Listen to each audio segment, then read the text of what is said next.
Vaporise कैसे हो? तो दोस्त हमने पढ़ लिया था किस प्रकार की प्रोसेस होगी, 3 प्रकार की प्रोसेस पढ़ी थी अपनों ने। कितने प्रकार की प्रोसेस पढ़ी है? 3 प्रकार की। कौन कौन सी प्रोसेस पढ़ी थी 3 प्रकार की? अपनों ने सबसे पहले पढ़ा था thermodynamics law, first law of thermodynamics, जिसे अपनों ने कहा था, क्या कहा था? Energy conservation law. ठीक है, इसके अनुसार ये बताया था कि नहीं तो एनर्जी को बनाया जा सकता है, नहीं उसको क्या किया जा सकता है, डिस्ट्रॉय किया जा सकता है, उसे एक फॉर्म से दूसरे फॉर्म में हम ट्रांसफर कर सकते हैं। इसके बाद उसका मैकेनिकल रूप पढ़ा था, उसमें पढ़ा था डेली जो इंटरनल एनर्जी होगी वो किसकी इक्वल होगी? सिस्टम की ऊष्मा Q प्लस W, जो उसने कार्य किया उसके योग के बराबर होती है इंटरनल एनर्जी। ठीक है, इसके बाद अपन आ गए थे प्रोसेस में। प्रोसेस के बारे में क्या बताया था? एक स्टेट से दूसरे स्टेट में टेम्परेचर, प्रेशर और वॉल्यूम तीनों का चेंज क्या कहलाता है? प्रोसेस कहलाता है। उसके बाद अपन ने पढ़ा था प्रोसेस में 3 प्रकार की प्रोसेस। सबसे पहले पढ़ी थी, कौन कौन सी पढ़ी थी? सबसे पहले पढ़ी थी आइसोथर्मल प्रोसेस, उसके बाद आइसोबारिक और उसके बाद आइसोकोरिक। फोर्थ प्रोसेस है आइसो एडियाबैटिक प्रोसेस, जिसे नॉर्मल रूप से रुद्धोष्म क्रम भी कहा जाता है। ठीक है, ये थोड़ा ध्यान रखिए, जो थर्मल वाला पार्ट है ये आपके किस में है? फिजिकल में भी है, केमिस्ट्री में भी और फिजिक्स का भी है, तो इसलिए थोड़े ज्यादा इक्वेशन देखने को मिलेंगी जो क्या होगी अपने फिजिकल केमिस्ट्री और फिजिक्स से रिलेटेड होगी। अब इसमें देखिए एडियाबैटिक, नॉर्मल रूप से इसे हिंदी वाले बच्चे क्या कहते हैं? रुद्धोष्म क्रम। इसमें क्या होता है? रुद्धोष्म मतलब होता है किसका? रुद्धोष्म, यानी वो रुद्र हो गया। रुद्र हो गया मतलब वो क्या हो गया? किसी भी चीज में नहीं जा सकता, नहीं जा सकता। जैसे एडिया, एडिया से माने आप एडी। ठीक है, एडी का माने ये क्या होता है? किसी प्रकार की नहीं तो ऊष्मा क्या करेगा? अब्जॉर्ब करेगा, नहीं उसे इमिट करेगा या वेपोराइज करेगा। तो अपन क्या लिखेंगे? In this type of process, in this type of process system and surrounding क्या लिखेंगे? system and surrounding does not heat change, and system और surrounding के बीच किसी भी प्रकार का heat change नहीं होता है। ठीक है, इसके बाद अपन क्या पढ़ेंगे? heat change के बाद किसी प्रकार का heat change नहीं होता है। उसके बाद देखिए, इसके बाद अपन लिखना है W behave like a state function। इसमें हीट चेंज नहीं हुआ तो कौन सी सिस्टम की जो हीट होगी वो क्या होगी? Q कांस्टेंट होगी, लेकिन इसका dQ जो डिफरेंस होगा वो क्या होगा? 0 होगा। सभी में यही होता आया है।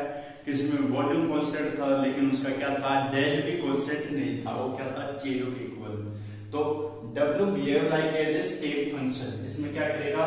कार्य स्टेट फंक्शन की बात ही कार्य करने लगेगा। ठीक है, इसमें देखिए फ्रॉम एफ एलओटी मैकेनिकल रूप है डेल इंटरनल एनर्जी, उसके क्या किसके बराबर होती है? डिफरेंशिएटेड, ये डिफरेंशिएटेड ऊष्मा प्लस डिफरेंशिएटेड वर्क डन के योग के इक्वल होती है। तो अपन क्या करेंगे? dq क्या है? 0। 0 क्यों है? फॉर एडियाबैटिक प्रोसेस के लिए, क्योंकि इसमें नहीं तो हीट अब्सॉर्ब की गई, नहीं उसको वेपोराइज किया गया। ठीक है, अब इसके बाद क्या आ जाएगा? डेली, तो डेल इसके इक्वल हो जाएगा dw के इक्वल हो जाएगा। तो डेल इक्वल टू w। इससे अपन एक बात लिखेंगे, so we can say that internal energy of a system in adiabatic process is equal to work done। ठीक है, किसके इक्वल होती है? वर्क डन की इक्वल होती है। इसके बाद आती है अपनी last number process, cyclic process. सभी के लिए किसके लिए पढ़ रहे हैं? यानी थर्मोडायनेमिक्स का फर्स्ट लॉ है, अगर वो आता है बड़े नंबर में तो अपने क्या करना है? सभी प्रोसेस बतानी है और उसके लिए वर्क बताना है, कौन सा वर्क सिस्टम द्वारा किया जाएगा, कौन सा सिस्टम पर किया जाएगा, हीट बतानी है, पॉजिटिव कब होगी, नेगेटिव कब होगी, ये प्रोसेस बतानी है। अब देखिए साइक्लिक प्रोसेस। साइक्लिक प्रोसेस क्या है? मान लीजिए कोई भी इनिशियल है, एंड इनिशियल पार्ट से या when A system initial state to different stated and he returned their initial state, या different क्या हुआ? पाथ से होता हुआ उसी पाथ पर लौट आया। जैसे एक बच्चा चला, मान लीजिए ए पॉइंट से चला के वो बी पे गया, फिर सी पे गया, फिर डी पे गया, लेकिन वापस किस पे आ गया? ए पे आ गया। तो इसमें क्या हो जाएगा? साइक्लिक प्रोसेस में अपन क्या करेंगे? साइक्लिक को दर्शा रहा है तो डेली एनर्जी भी 0 है और हीट भी 0 हो जाएगी। तो अपन इसकी डेफिनेशन कैसे लिखेंगे? When A system in initial state जब कोई सिस्टम नेचुरल स्टेट में होता है and through the different state और अलग अलग स्टेट से होता हुआ he returned their initial state. So in this type of process is known as cyclic process. Cyclic process is this type of process को क्या कहा जाएगा? Cyclic process कहा जाएगा। हाँ या ना बोल रहे? अरे हाँ या ना बोलो यार, आया ना समझ में? आया। इसके बाद हम पढ़ते हैं second law of thermodynamics. Second law of thermodynamics पढ़ेंगे। इसके बाद हम पढ़ेंगे सेकंड लॉ ऑफ थर्मोडायनेमिक्स के बाद एंट्रोपी। एंट्रोपी क्या होती है, ठीक है। फिर अगले बार में पढ़ेंगे अपन एनर्जी क्या है, गिब्स फ्री एनर्जी क्या है। सबसे पहले ये देखिए साइक्लिक प्रोसेस, इसके बाद second law of thermodynamics. Important law है, ज्यादा नहीं है, लेकिन जो अब जो प्रोसेस आने वाली है अलग अलग, वो सेकंड लॉ से निर्धारित की जाएगी। पहले बता देता हूँ सेकंड लॉ ऑफ थर्मोडायनेमिक्स क्या कहता है। Second law of thermodynamics entropy के बारे में बताता है। ये बताता है कि किसी भी जो यूनिवर्स की एंट्रोपी होती है वो क्या हो रही है, कंटिन्यूअसली इंक्रीज होती है। दूसरी बात यह बताता है जो क्रिस्टलाइन सॉलिड होते हैं उसकी एंट्रोपी क्या होती है, ज्यादा होती है।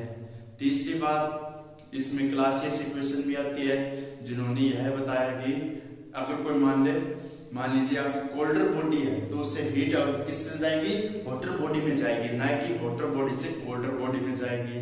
ये इसके लिए आता है केल्विन क्लासियस के द्वारा दी गई, ठीक है।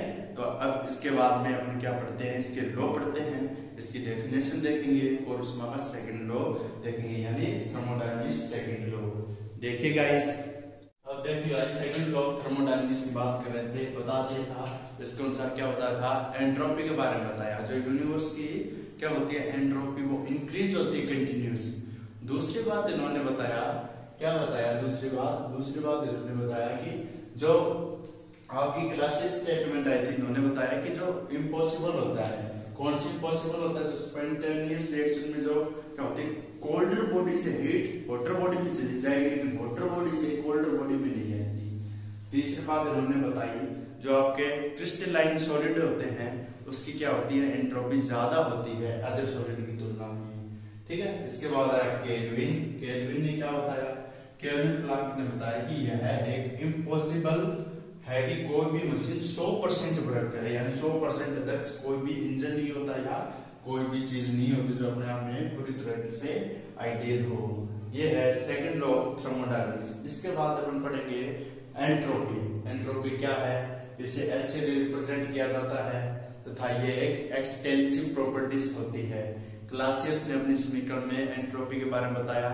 उन्होंने बताया कि जो ds का मान होता है वो सिस्टम की हीट के रिवर्सिबल तथा टेम्परेचर के इरिवर्सिबल, ठीक है। टेम्परेचर क्या होता है, व्युत्क्रमानुपाती होता है, इनडायरेक्टली प्रोपोर्शनल होता है, ठीक है। वो देखिए अपन किस प्रकार से एंट्रोपी के बारे में चर्चा करेंगे। देखिए गाइस, अब देखिए गाइस अपन बात करते हैं एंट्रोपी की। एंट्रोपी क्या होती है, it is represented by S, capital S से रिप्रेजेंटेड करते हैं। अगर जो कैपिटल एस से रिप्रेजेंटेड किया जाता है या कैपिटल लेटर से रिप्रेजेंट किया जाता है वो कैसा फंक्शन होता है, स्टेट या पाथ, स्टेट फंक्शन, ठीक है। It is a state function, ठीक है। कौन सा फंक्शन, ये स्टेट फंक्शन होता है। दूसरी बात, depend upon number of particles, particle जितने ज्यादा होगी एंट्रोपी उतनी ज्यादा होगी। और अदर बात क्या होती है, जो आपकी डिसऑर्डर ऑफ पार्टिकल है उस पर क्या होती है, जो डिसऑर्डर पार्टिकल होता है उसे एंट्रोपी कहा जाता है। जैसे डिसऑर्डरनेस कैसे होगी, यानी मेरे पास एक रबर है, मान लीजिए रबर बैंड है, पार्टिकल एक सीट में नहीं है, मैंने उसको खींच दिया तो क्या हो गया, एंट्रोपी बढ़ गई। एंट्रोपी बढ़ गई तो डिसऑर्डरनेस होगी, तो डिसऑर्डरनेस ऑफ पार्टिकल, यानी डिसऑर्डर जितना ज्यादा होगा उसकी एंट्रोपी उतनी ज्यादा होगी। It is represented by capital S. Extensive property है, एक्सटेंसिव प्रॉपर्टी का मतलब क्वांटिटी या क्वालिटी, क्वांटिटी पर निर्भर करती है, यानी कितनी मात्रा में है, बेस्ड प्रॉपर्टी है। इसके बाद आता है, इसको लिखा कैसे जाता है, ds dq रिवर्सिबल और बाय t, यानी ds होता है जो एंट्रोपी होती है वो सिस्टम की हीट के तो डायरेक्टली प्रोपोर्शनल होती है, लेकिन उसके क्या होती है, टेम्परेचर के इनवर्सली प्रोपोर्शनल होती है। और इसे अपने फाइनली पढ़ के आए हैं, इसको कहते हैं क्लासियस इक्वेशन, ठीक। क्लासियस ने दी थी एंट्रोपी के लिए, ठीक है। इसलिए अपन क्या लिखेंगे, ds सिस्टम के लिए क्या होगा, dq का मान जो सिस्टम की हीट होगी रिवर्सिबल, वो क्या होगा, उसकी क्या होगी, एंट्रोपी ज्यादा होगी, जबकि डीएस सराउंडिंग के लिए डीक्यू का मान क्या आएगा, नेगेटिव आएगा, तो एंट्रोपी क्या हो जाएगी, डिक्रीज हो जाएगी। इसलिए अपन क्या कर सकते हैं, सिस्टम की एंट्रोपी ज्यादा होती है जबकि सराउंडिंग एंट्रोपी क्या होती है, कम होती है। आज के लिए इतना ही। उन्होंने इस लेक्चर में बात कर ली है एडियाबैटिक प्रोसेस की, साइक्लिक प्रोसेस की, और उसके बाद अपनों ने किसकी बात की, adiabatic, cyclic, second of thermodynamics, इसके बाद एंट्रोपी। ठीक है, इसके बाद चलेंगे अपने हीट। ठीक है, हीट का पढ़ेंगे नेक्स्ट। उसके बाद पढ़ेंगे अपने गिब्स फ्री एनर्जी, उसके बाद अपन पढ़ेंगे गिब्स हेल्महोल्ट्ज। ठीक है, गिब्स हेल्महोल्ट्ज इक्वेशन पढ़ेंगे। ठीक है, और उसके बाद अदर अपन टॉपिक पढ़ेंगे। ठीक है, और जो ये टॉपिक है अपने, ये किस पे आधारित है, थर्मोडायनामिक्स की सेकंड लॉ पर आधारित है। इसके बाद आएगा थर्ड लॉ, थर्ड लॉ भी पढ़ेंगे थर्मोडायनामिक्स का। उसके बाद में तो डिटेल से नहीं है, ये एमएससी प्री की क्लास चल रही है, किसी बच्चे को नहीं पता हो तो बता देता हूँ। ठीक है, तो अपन कह रहे हैं पढ़ते रहे, मस्त रहे। ठीक है, और उसके बाद अपन पढ़ेंगे क्वांटम मैकेनिक्स में अपन जो यूनिट चलेगी उसमें चल रही था, उसमें अपन पढ़ेंगे पार्टिकल इन बंडी बॉक्स। ठीक है, ओके गाइस, बाय, मिलते हैं नेक्स्ट लेक्चर में क्वांटम मैकेनिक्स के साथ।